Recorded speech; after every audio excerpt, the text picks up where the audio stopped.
Em nome do Pai que me criou, em nome do Filho que me resgatou, em nome do Espírito Santo que me santificou. Divina vontade, reina na minha vontade. Minha mãe, eu te amo e tu me ama.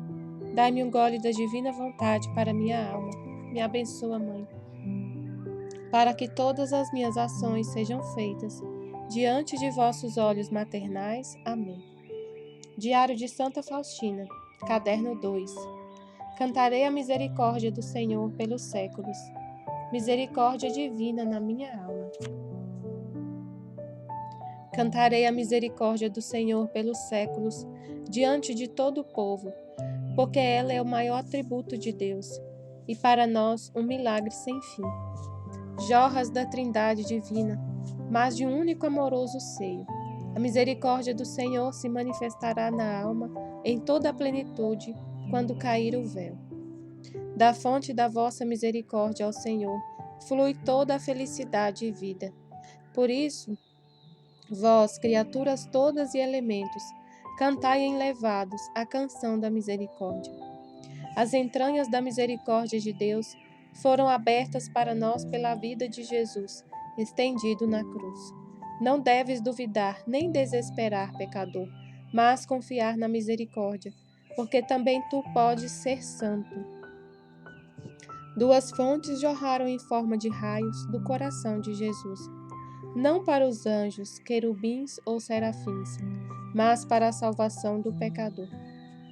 Ó vontade divina, sede o meu amor. Meu Jesus, vós sabeis que eu não escreveria uma só palavra por mim mesma, e se estou escrevendo é apenas para cumprir a santa obediência, atendendo a uma ordem expressa. Deus e as almas. Irmã Faustina do Santíssimo Sacramento. Ó Jesus, Deus oculto, o meu coração vos sente, ainda que vos escondam os véus, vós sabeis que vos amo. Viu-nos 24 de novembro de 1935, segundo caderno. Deus seja glorificado.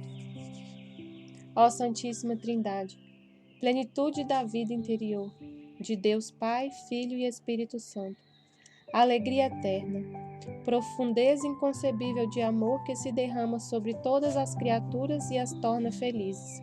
Honra e glória sejam dadas ao vosso nome, pelos séculos dos séculos. Amém.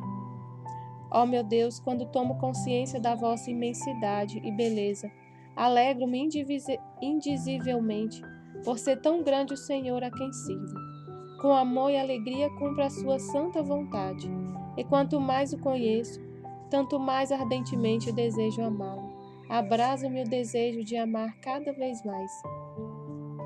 Nesta quinta-feira, quando fazíamos a adoração noturna, de início eu não conseguia rezar.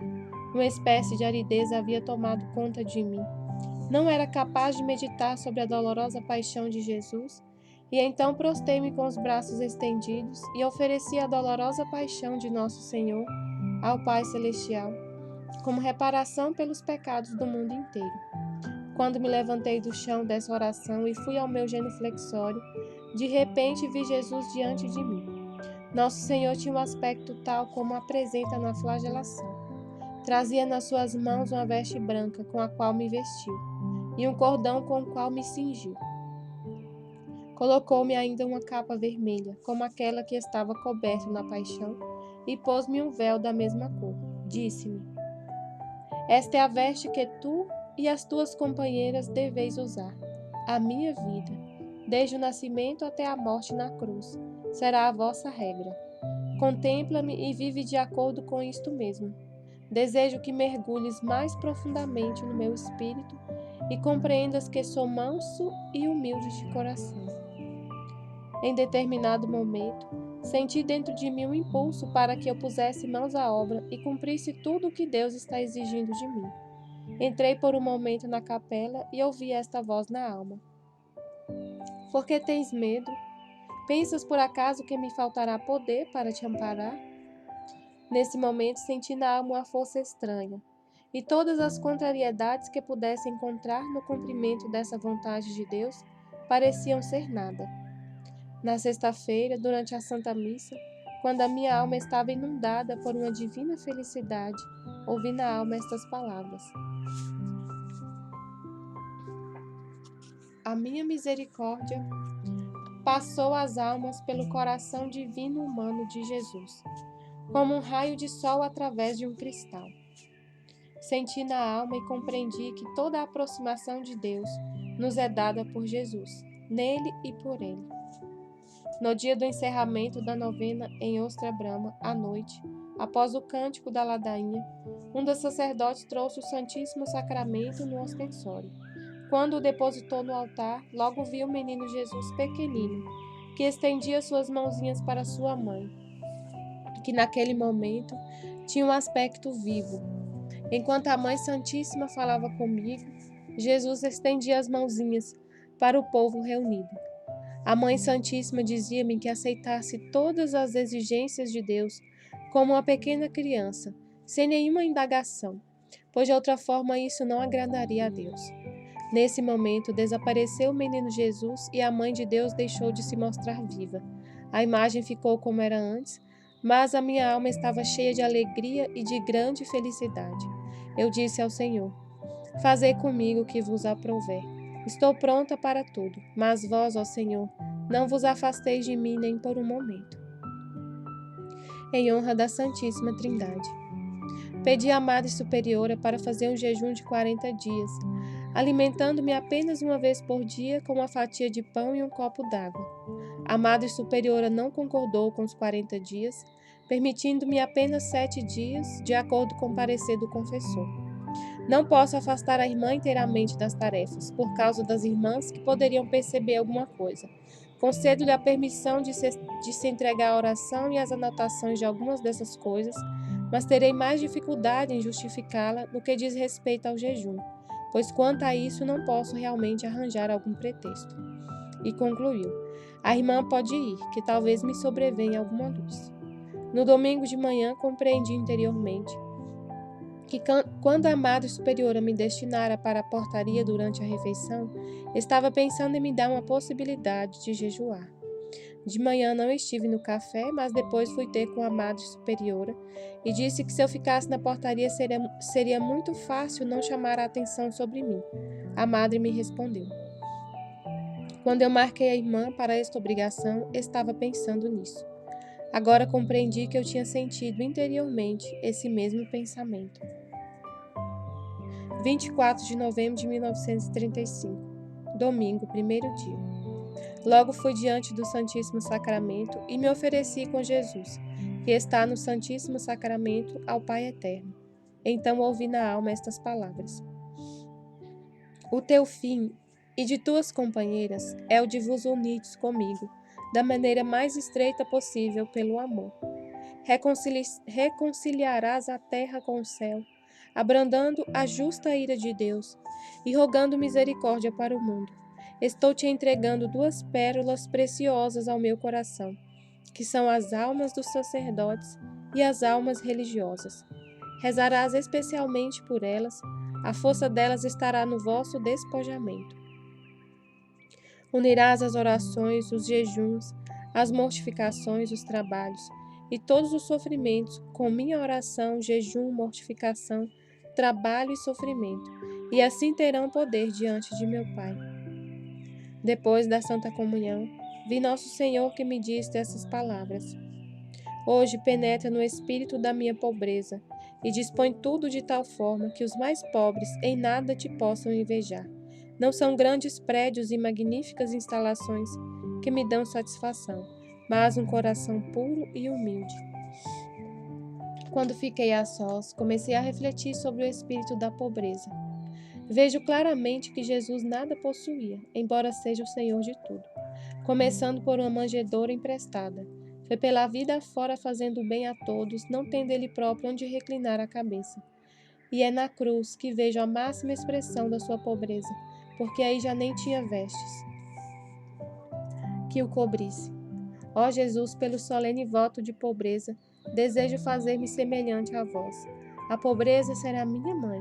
Assim como exteriormente não posso possuir coisa alguma, nem de nada dispor como propriedade minha, também interiormente nada devo desejar. e no Santíssimo Sacramento, que grande pobreza a vossa. Houve alguma vez uma alma tão abandonada como vós, Jesus, sobre a cruz? A castidade, este voto, como se sabe, proíbe tudo o que é vedado pelo sexto e pelo nono mandamento de Deus, naturalmente. Os atos, os pensamentos, as palavras, os sentimentos. Compreendendo que o voto solene distingue-se do voto simples. Compreendo-o em toda a extensão.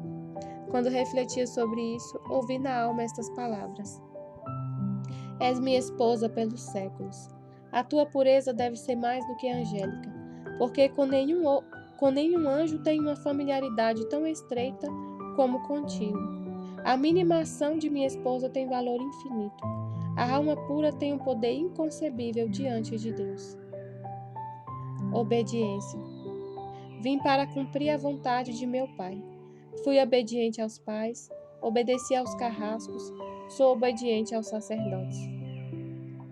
Ó Jesus, compreendo o espírito da obediência e em que ele consiste. Abrange não apenas o comportamento exterior, mas também a inteligência, a vontade e o juízo. Obedecendo aos superiores, somos obedientes a Deus. Pouco importa se é um anjo ou um homem a ordenar-me como representante de Deus. Sempre tenho que ser obediente.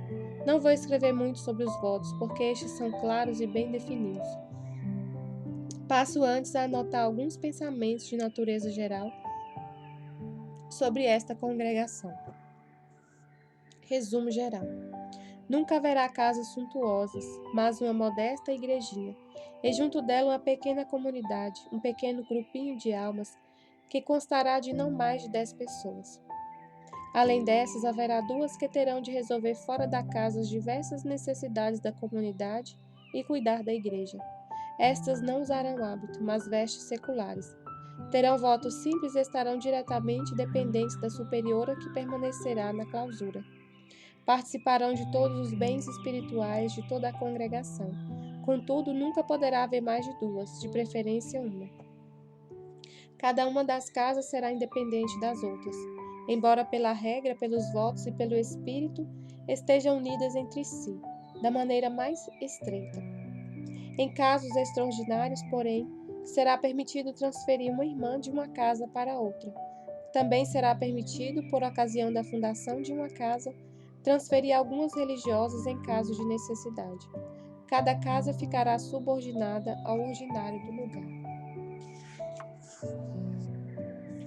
Cada religiosa residirá em cela separada, no entanto, será preservada a vida em comum, no que se refere às orações, refeições e recreios.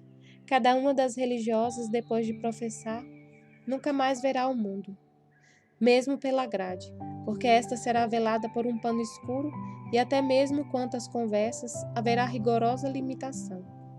Deve ser como uma pessoa morta, nem compreendida pelo mundo, nem compreendendo o mundo. Deve colocar-se entre o céu e a terra e suplicar incessantemente a Deus misericórdia para o mundo e poder para os sacerdotes, a fim de que as palavras deles não ressoem em vão, e para que eles mesmos possam manter-se nessa dignidade admirável e expostos a tantos perigos, manter-se sem nenhuma mácula. E embora as irmãs não sejam muitas, hão de ser almas heróicas. Não haverá lugar para almas medrosas e desvigoradas. Não se dividirão entre si em nenhum tipo de coros, nem em nenhum tipo de madres e mãezinhas, nem em reverendas, nem em reverendíssimas. Serão todas iguais, ainda que se distingam muito pela origem. Sabemos quem era Jesus e, afinal, como se rebaixou e com quem conviveu. Vestirão o manto que ele usou durante a paixão, e não apenas a veste, mas deverão imprimir em si mesmas os estigmas com que ele estava marcado, que são o sofrimento e o desprezo. Cada uma buscará a máxima renúncia de si própria e o amor à humildade, e apenas aquela que mais se distinguir nessa virtude será capaz de dirigir as outras.